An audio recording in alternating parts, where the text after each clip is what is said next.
Hello my dear students, फिर से आपका स्वागत है आपकी फिजिक्स की क्लास में। हम बात कर रहे हैं सेंटर ऑफ मास की, और सेंटर ऑफ मास में हम आज जो कॉन्सेप्ट देखने वाला है बड़ा इंटरेस्टिंग कॉन्सेप्ट है, जिसमें हम बात करेंगे अगर हमने किसी बॉडी का कोई कुछ पोर्शन रिमूव कर दिया। ओके, जैसे कि हमारे पास में एक बॉडी है ना, this is our body. Okay, और इसका कुछ पोर्शन हमने रिमूव कर दिया, इसमें से कुछ पोर्शन हमने रिमूव कर दिया। ये जो शेडेड एरिया है ये हमने यहाँ से रिमूव कर दिया, है ना। तो अब जो रिमेनिंग सेक्शन है उसका सेंटर ऑफ मास कैसे फाइंड करेंगे। ओके, मान लेते हैं हमारे पास में ये एक्स एक्सिस है, ये वाई एक्सिस है। ओके, ये हमारा वाई एक्सिस है, ये हमारा एक्स एक्सिस है, और ये हमारा जेड एक्सिस है। और इस x y z coordinate system में ये कोई बॉडी रखा हुआ जिसका ये पोर्शन रिमूव्ड सेक्शन है। इसको हम लिख सकते हैं it is removed section. Okay, अच्छा, इस रिमूव्ड सेक्शन में जो बचा हुआ पोर्शन है उसका सेंटर ऑफ मास हमको फाइंड करना है ना। जो रिमेनिंग सेक्शन है उसका सेंटर ऑफ मास हमको फाइंड करना है ना। तो हम उसका एक्स कोऑर्डिनेट कैसे लिखेंगे?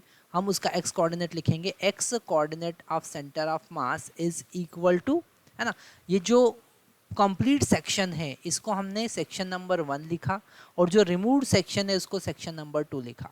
ओके, जो कंप्लीट सेक्शन है उसको हमने सेक्शन नंबर 1 लिखा है, और जो रिमूव्ड सेक्शन है उसको हमने लिखा section number 2।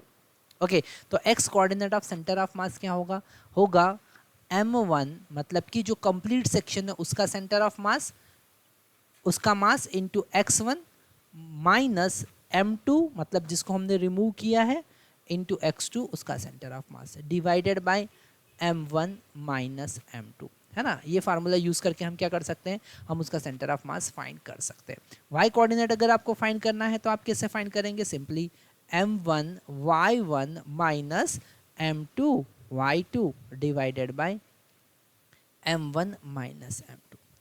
Same as it is z coordinate भी फाइंड कर सकते हैं। जेड कोऑर्डिनेट क्या होगा?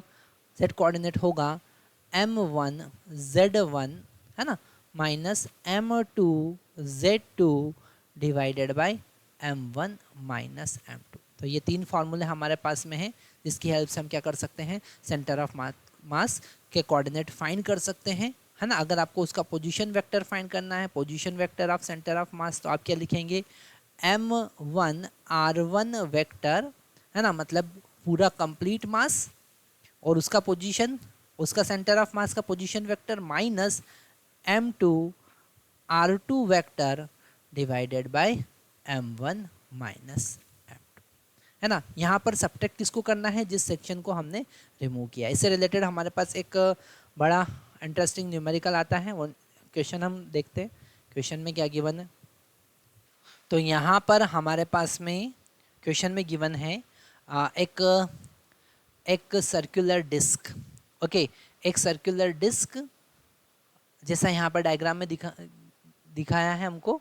अ figure show uniform disc of radius r from which a whole of radius r/2 has cut from the left of its center, है ना। इसका centre जो है उसके लेफ्ट से ये आधा पोर्शन हमने कट कर लिया है ना, और is placed to the right hand side हमने रख दिया है ना। तो इस रिजल्टिंग डिस्क का सेंटर ऑफ मास क्या होगा वो हमको फाइंड करना है। तो यहाँ पर हम इसको 3 पार्ट में डिवाइड करेंगे।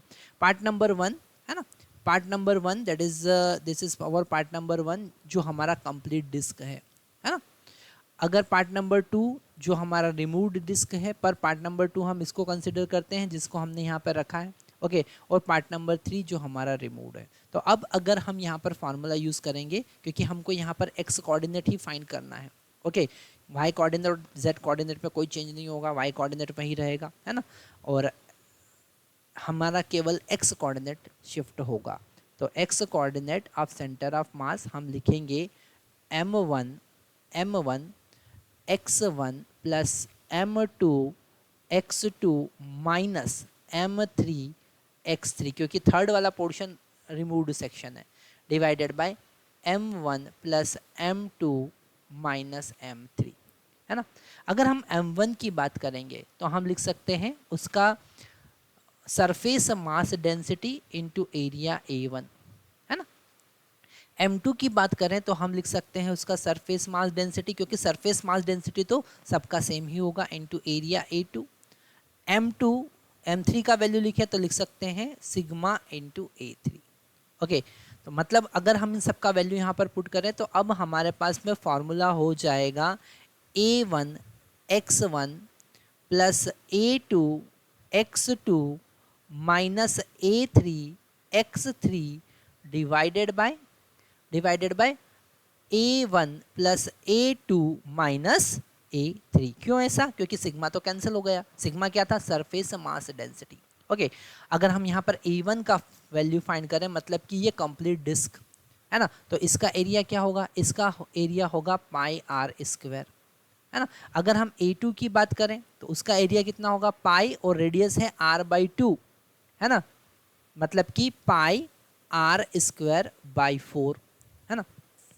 अगर हम A3 का एरिया फाइंड करें तो A3 का एरिया भी इतना ही होगा। क्या होगा? पाई आर स्क्वायर बाई 4, क्योंकि उसका रेडियस भी कितना है? r/2 है। यहाँ रेडियस कितना है इसका? r/2।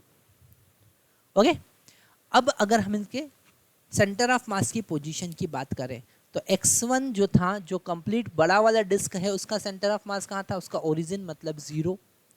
ठीक है, सेकंड वाला अगर हम x2 की बात करें तो उसका सेंटर ऑफ मास कहाँ पे पहुंच गया?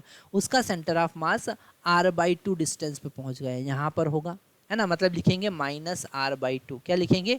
Minus r/2। तो हम यहाँ लिखेंगे माइनस r/2। ओके, अगर हम x3 की बात करें तो definitely it will be plus r/2 होगा, है ना। कितना होगा? प्लस r/2, क्योंकि इसका सेंटर ऑफ मास तो यहाँ पर हो गया, दैट इज प्लस r/2, है ना। अगर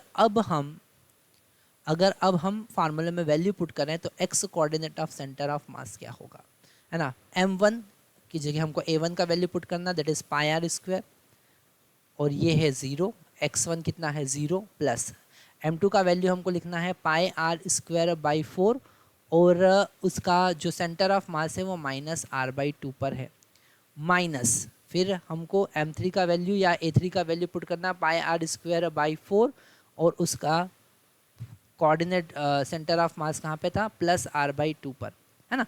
डिवाइडेड बाय हम सबका वैल्यू पुट करेंगे pi r square plus pi r square by 4 minus pi r square by 4। तो ये दो चीज़ तो यहाँ पर कैंसिल ही हो रहा है, और पाई पाई पाई भी यहाँ पर सारा क्या हो जाएगा? कैंसिल हो जाएगा। अब हम अगर देखेंगे तो x coordinate of centre of mass क्या होना चाहिए, जरा देखते हैं। ये तो 0 हो गया, ये हो गया माइनस आर स्क्वायर भी कैंसिल हो जाना है ना। तो आर स्क्वायर भी हम यहाँ पर कैंसिल कर देते हैं, ये आर स्क्वायर भी कैंसिल हो जाना है, ये वाला आर स्क्वायर, ये वाला आर स्क्वायर, और ये वाला आर स्क्वायर भी कैंसिल हो जाना है ना।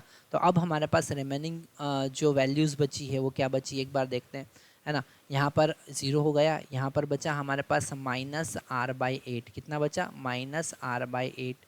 यहाँ पर भी हमारे पास में माइनस r/8 बचा, है ना। डिवाइडेड बाय डिनोमिनेटर में क्या बचा? 1।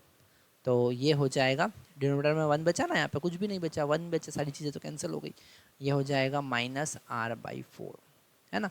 तो x कोऑर्डिनेट कहाँ पर होगा? अब सेंटर ऑफ मास का पोजीशन क्या होगा? माइनस r/4 पर होगा। तो यहाँ पर हमको क्या समझ में आया?